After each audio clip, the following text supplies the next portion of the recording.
Thanks for joining me on the papers on Canal de English. My name is Gladys Ambodibang. We begin with the French Daily Info Matin that captions on Baba Wame, Rodrigue Tonge, and Ebola Bola, all journalists who have been acquitted. Meanwhile, Barrister Arisu, who has been in detention since 2014 and has served a 3-year jail term in the same case, has been handed down a 25-year jail term. The judgment was handed down yesterday by the military tribunal in the nation's capital, Yaoundé. They have been charged, or they were charged for their refusal to leak sensitive information. You have the details on that on page 4 of today's edition of the French Daily. The Info Matin, which is equally interested in the ruling CPDM party, and writes or reports that the Secretary General of the party, Jean Kweti, has banned Mesanga Nyanding from all public debate. The French Daily Info Matin says the Secretary General estimates that his stance on the Anglophone crisis are against the ideals of the party. You have more on that on page 3 of today's edition of Info Matin. And then we move over to the Rambla newspaper this morning that captions on His Eminence Cardinal Christian Tumi. The paper says he breaks the silence and comments on the wave of Anglophone protests and the diaspora influence, the murder of Bafia Bishop, the occultism in the Catholic Church, and assimilation of Anglophones. The paper tells us that His Eminence has decided to shelve his silence cocoon and gratified the Rambler with the exclusive interview on which forthrightness and concern the well-being of the sheep he is meant to be shepherding came out forcefully. Issues that the Cardinal fielded included occultism, the gruesome murder of the bishop, the Bias regime's scorn for Anglophone, the French mastermind of Anglophone assimilation, and many psychics issues. You have all that in this edition of the Rambler newspaper. And then we move over to the Post newspaper. The Post newspaper that has main caption: Aguabala's house has been attacked after a BBC interview. You have that in this edition of the Post newspaper, which equally tells us about appeasement booty that split the CPDM elite. It tells us that bickering reportedly emerged over the unequal sharing of appeasement allowances assigned to CPDM elites, which government dispatched to the northwest and southwest regions of Cameroon. It says there's grumbling at the level of some subdivisions in the regions regarding the handing of such resources and the composition of its members. The Post gathered that all political rivals use the mission to sideline their potential opponents. Such militants were reportedly left out even if they are perceived to be closer to the population. If you want the details on the story, then you read page 2 of today's edition of the Post newspaper. And then the Post newspaper again tells us that the PNDP rates Northwest amongst the first councils in Cameroon.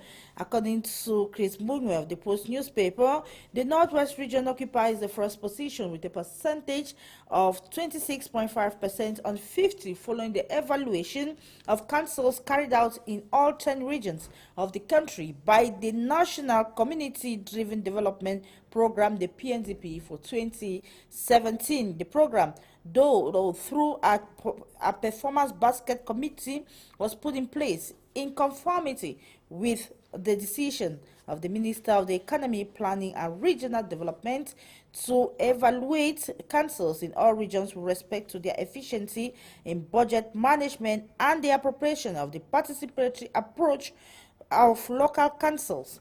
I have more on that on page 6 of the Post newspaper.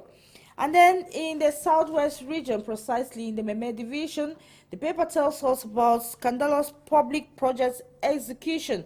According to the Post newspaper, the persistent low rate of realization of project earmarked for Meme Division, Southwest Region, has left the committee charged with monitoring the projects and the Ministry of the Economy, Planning and Regional Development in part worried. Unlike previous years, where the non-realization of projects were attributed to poor weather conditions and other lengthy administrative procedures, the level of realization for 2017 projects has worsened to 41.65%. Officials insist that even at the close of the fiscal year, it will not rise to 50%. If you want the details on that, then you read page 3 of today's edition of the Post newspaper. And then we move to the other newspaper, which captions or has as main captions and question is Gombo stalling the SDF withdrawal from the Parliament. You have that as a question on the front page of the Eden newspaper, and then the details you find on page 7 of today's edition of the Eden newspaper.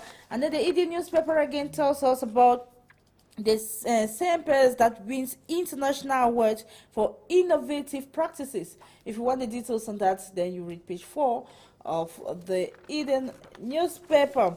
Then the paper comes to councils, or talks about councils this morning, and says the Kumba City Council Commission Pioneer Municipal Police says the newly created Kumba City Council Municipal Police has been challenged to fight against urban disorder and fight against corruption and fraud in the Meme Division.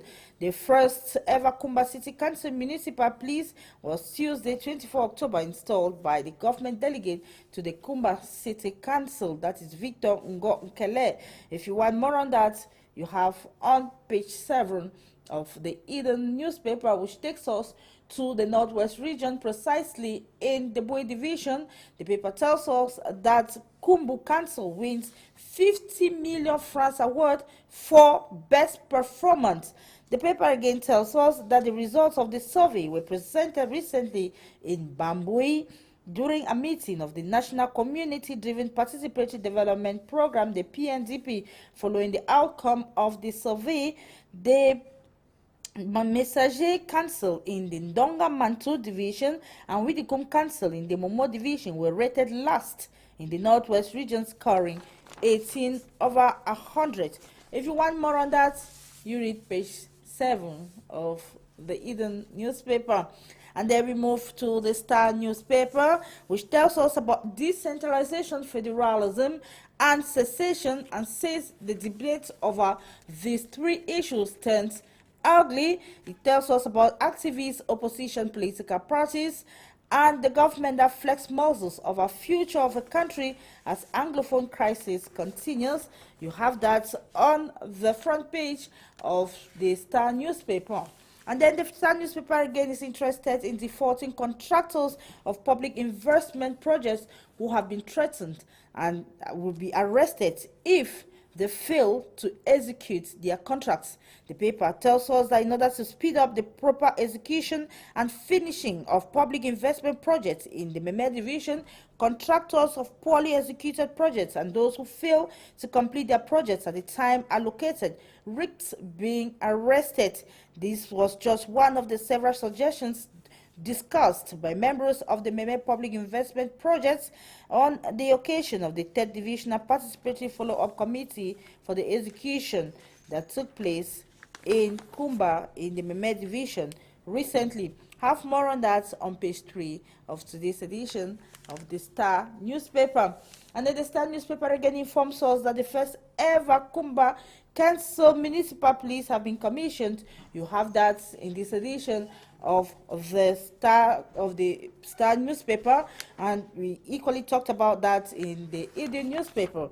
And then we move to the Sun newspaper this morning. The Sun talks about Anglophone struggle and the government, that rift between federalism and separatists. It says Agobala is in shock after an arson attack on the residents.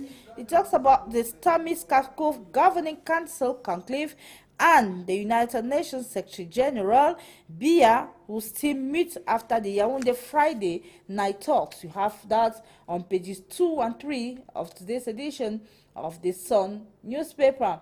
The Sun again tells us about SDF that vows to take Butch Douala march to the northwest region. It should be recalled that the march was recently banned in Douala, that's in the littoral region of Cameroon. Then the paper tells us about the closure of Cameroon-Nigeria border, the untold story of travelers' plight and alleged military extortion. You have that on the fourth page of today's edition of the Sun newspaper, which equally tells us about Meme courts that are still grounded despite lawyer strike suspension. Page 7 has the details on that story, which equally takes us to the Indian division, still in the southwest region of Cameroon, and describe the bad state of the roads in that division in the southwest region. You have that in this edition of the Sun newspaper. And before we wrap up the papers this morning, we'll talk about Fako SDO, who says ghost town respecters to face prosecution, which means those who go on respecting the ghost town face being prosecuted. You have the details on that on page 7 of today's edition of the Sun newspaper. That article from the Sun brings us to the end of today's edition of the papers. Thanks for watching and stay tuned to programs on Canal de English.